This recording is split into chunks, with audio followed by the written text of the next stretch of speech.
Hello friends, welcome to SSC coaching centre. दोस्तों, आज मैं आपके लिए बहुत ही इंपॉर्टेंट सवाल लाऊंगा और इस वीडियो को पूरा देखना बहुत जरूरी है क्योंकि ग्रुप डी के बच्चे एग्जाम दे रहे हैं और ये सभी प्रश्न ग्रुप डी के लिए इंपॉर्टेंट हैं।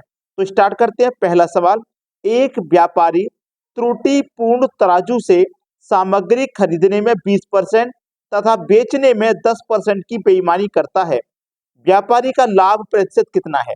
देखो, जब सामग्री खरीदेगा तो 20% की बेईमानी करेगा और जब बेचेगा तो 10% की बेईमानी करेगा। ठीक है, इसके लिए एक फॉर्मूला होता है एक्स प्लस वाई। ठीक है, प्लस का एक्स वाई बट्टे 100। इस फॉर्मूले को सभी बच्चे जानते होंगे, मैंने पहले बहुत बार बताया है। ठीक है, पहले वाली वैल्यू एक्स है और बाद वाली वैल्यू वाई है। तो एक्स हो जाएगा आपका 20 और y हो जाएगा आपका 10 प्लस। ठीक है, अब देखिएगा, x की वैल्यू कितनी 20, y की वैल्यू 10 बटे में 100 है। दो जीरो से दो जीरो हमने कटा दिए। अब 2 का गुना 1 से होगा तो 2 1 कम 2 हो गया। 20 और 10 को जोड़ो तो कितना हो गया 30 प्लस का 2, तो 30 और 2 कितना हो गया, ये हो गया 32%। तो जो लाभ होगा ना उसको, वो 32% का लाभ होगा। क्लियर है? ठीक है, यानी कि 20% तो वो खरीदता तब बेईमानी करता है, 10% बेईमानी करता है बेचने पे। टोटल हमको 30% लग रहा है ये, लेकिन मिलाओगे ना दोनों को तो ये 32% बैठेगा। ठीक है, जैसे मान लीजिए आपको 4 ऑप्शन दिए जाते, ए बी सी और डी। ठीक है, एक ऑप्शन में होता मान लो 25%, दूसरे में होता 30%, एक में होता 32% और एक में होता मान लीजिए 40%। तो बच्चों, अगर तुम्हारा दिमाग इस तरीके से चल रहा है कि 20 मिलाओ 10 मिलाओ तो 30% सही है, एग्जामिनर ऐसा ऑप्शन जरूर देता है कि बच्चा ये सोचे कि 20% उसने यहाँ से फायदा कमाया, 10% यहाँ से कमाया, टोटल 30% उसने फायदा कमा लिया, तो 30% पे सही कर दो। एग्जामिनर ऐसा ऑप्शन जरूर देता है। जब तक कैलकुलेशन ना कर लो तुक्का मत लगाना।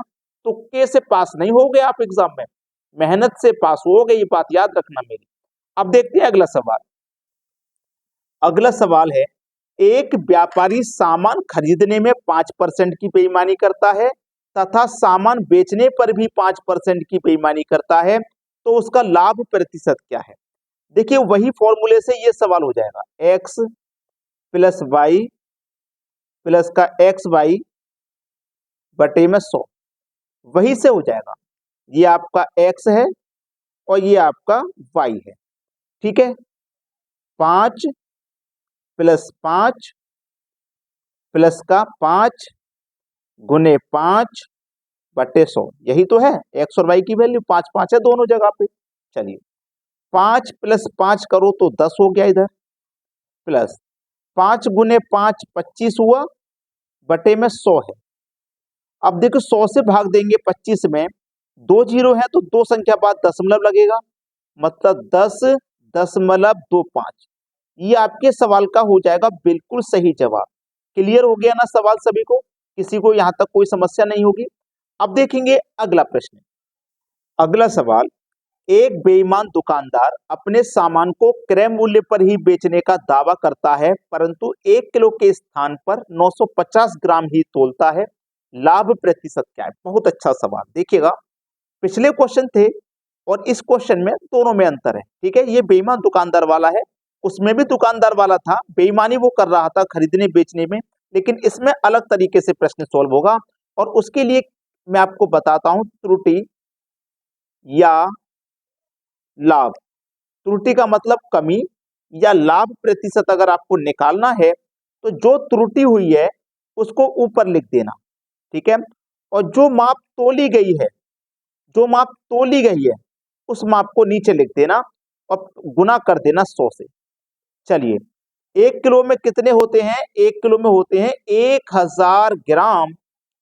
तोला कितना है? 950 ग्राम, है ना? 950 ग्राम ही तो तोल रहा है। 1000 ग्राम के स्थान पे 950 ग्राम तोला तो त्रुटि कर दी 50 ग्राम। तो त्रुटि लिखिए ऊपर, तोली गई माप लिखिए नीचे। तोली गई माप कितनी है? 950 और गुने कर दो 100 से। जीरो से गया जीरो, 5 एकम 5, 5 से गया 19 बार में, 19 पंजे 95, 100 में से 95 कट गया, 5 बचा, 5 ऊपर लिखो बटे में 19, 19%। ठीक है, 5/5/19% का क्या होगा, लाभ हो जाएगा। ये आपके सवाल का हो जाएगा यहाँ पे बिल्कुल सही जवाब। अब देखेंगे अगला प्रश्न। अगला सवाल है, एक बेईमान व्यापारी क्रय मूल्य पर ही सामान बेचता है परंतु गलत बाट का प्रयोग करके 25% लाभ कमाता है, वह 1 किलो के स्थान पर कितना किलो तोलता है। देखो, त्रुटि या लाभ, ठीक है, त्रुटि या लाभ प्रतिशत हमने बताया था आपको, तो जो त्रुटि हुई है उसे ऊपर लिखेंगे, जो तोली गई माप है उसे नीचे लिखेंगे, ठीक है, गुने कर देंगे 100 से। क्लियर है इतनी बात। अब देखो त्रुटि या लाभ कितना, 25%, लाभ दिया गया हमको 25% का, बराबर त्रुटि हमें नहीं पता, तो जो भी तोली गई माप होगी वो 1 किलो यानी कि 1000 ग्राम होगी, और उसमें से जो माप कम तोली गई होगी उसे माइनस कर देंगे, ठीक है ना, और गुने कितना 100। यहां तक तो किसी को कोई समस्या होगी नहीं, या फिर है किसी को समस्या। देखो 25 एकम 25, 25 चौके 100 यहाँ पे कट गया, किसी को कोई समस्या नहीं यहाँ पे। 1000 माइनस एक्स का गुना 1 से करोगे तो ये 1000 माइनस एक्स रहेगा, बराबर 4 का गुना एक्स से करोगे तो 4x रहेगा। यहां तक किसी को कोई समस्या नहीं होगी, ठीक है। अच्छा सवाल है, माइनस का एक्स इधर आके प्लस का एक्स, तो 1000 बराबर 5x, ठीक है, 1000 बराबर 5x, तो 5 दूनी 10, इधर लिख देता हूं, 5 दूनी 10 और 2 जीरो यानी कि 200, यानी कि x की वैल्यू कितनी आ गई, 200 आ गई।